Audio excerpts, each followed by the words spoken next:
സ്രാവിന് വേണ്ടി പരതി നടന്ന ബി.ജെ.പിക്ക് കിട്ടിയത് മുട്ടൻ പണിയാണ്. കിട്ടിയത് എന്ന് പറഞ്ഞാൽ അതിൽ ചെറിയ ഗ്രാമർ മിസ്റ്റേക്ക് വരും. അതുകൊണ്ട് കിട്ടിക്കൊണ്ടിരിക്കുന്നത് എന്ന് തിരുത്താം. പറഞ്ഞു വരുന്നത് ബി.ജെ.പിയിലെ കോർപ്പറേഷൻ കൗൺസിലർ ശ്രീലേഖയെ കുറിച്ചാണ്. വൻ ഹൈപ്പ് കൊടുത്താണ് ബി.ജെ.പി നേതൃത്വം ശ്രീലേഖയെ തിരുവനന്തപുരത്ത് കെട്ടിയിറക്കിയത്. തെരഞ്ഞെടുപ്പിന് മുൻപേ ഇതേ ശ്രീലേഖ വിളിച്ചു വരുത്തിയ വിവാദങ്ങളും ഒരുപാടുണ്ട്. ഫ്ലെക്സ് ബോർഡുകളിൽ റിട്ടയർഡ് എന്നതിന് പകരം DGP എന്ന പദവി ഉപയോഗിച്ചതായിരുന്നു തുടക്കം. അതിൽ ശ്രീലേഖയെ വേണമെങ്കിൽ കൂട്ടുപ്രതിയാക്കാം. കാരണം ശ്രീലേഖയ്ക്ക് മാത്രമല്ല അതിൽ പങ്കുള്ളത്. പിന്നീട് വന്ന വിവാദം സർവേ ഫലം തന്റെ ഔദ്യോഗിക ഫേസ്ബുക്ക് പേജിലൂടെ ഷെയർ ചെയ്തതാണ്. അതിനും നേതൃത്വം എയറിലായി. എല്ലാത്തിനും ഒടുവിൽ ശ്രീലേഖയെ തേടിയെത്തിയത് പോക്സോ കേസാണ്. ഇവർ ഒരുപാട് കാലം നിയമത്തിന്റെ എല്ലാ വശങ്ങളും മനസ്സിലാക്കുന്ന ഒരു പദവിയിലിരുന്ന വ്യക്തിയാണെന്ന കാര്യം ആദ്യമേ പറയട്ടെ. പീഡനക്കേസ് ഇരകളുടെ പേരും മറ്റ് വിവരങ്ങളും സ്വന്തം യൂട്യൂബ് ചാനലിലൂടെ വെളിപ്പെടുത്തിയ സംഭവത്തിലാണ് Thiruvananthapuram judicial first class magistrate കോടതിയുടെ നിർദ്ദേശപ്രകാരം തിരുവനന്തപുരം മ്യൂസിയം പോലീസ് ശ്രീലേഖയ്ക്കെതിരെ കേസെടുത്തത്. പ്രായപൂർത്തിയാകാത്ത അതിജീവിതമാരുടെ പേര് വിവരങ്ങൾ അടക്കം മുൻപ് വെളിപ്പെടുത്തിയതിന് പോക്സോ കേസ് ഉൾപ്പെടെ ചുമത്തിയാണ് കേസ്. നിയമത്തെക്കുറിച്ച് വ്യക്തമായി അറിവുള്ളയാൾ പോക്സോ കേസിലെ അതിജീവിതമാരുടെ പേര് വിവരങ്ങൾ അടക്കം വെളിപ്പെടുത്തുന്നതും അവഹേളിക്കുന്നതും ഗുരുതര കുറ്റമാണെന്നും പരാതിയിൽ പറയുന്നുണ്ട്. ബലാത്സംഗത്തിനിരയായി കൊല്ലപ്പെട്ട പെരുമ്പാവൂരിലെ നിയമ വിദ്യാർത്ഥിനിയുടെ പേരും യൂട്യൂബ് ചാനലിലൂടെ മുൻപ് വെളിപ്പെടുത്തിയെന്നും പറയുന്നുണ്ട്.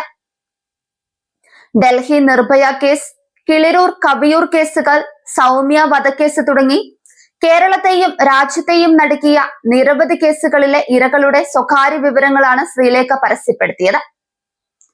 തിരുവനന്തപുരം ആസ്ഥാനമായി പ്രവർത്തിക്കുന്ന മനുഷ്യാവകാശ സംഘടനയായ civil rights and social justice സൊസൈറ്റിയുടെ സെക്രട്ടറി R. ജയചന്ദ്രനാണ് പരാതിക്കാരൻ.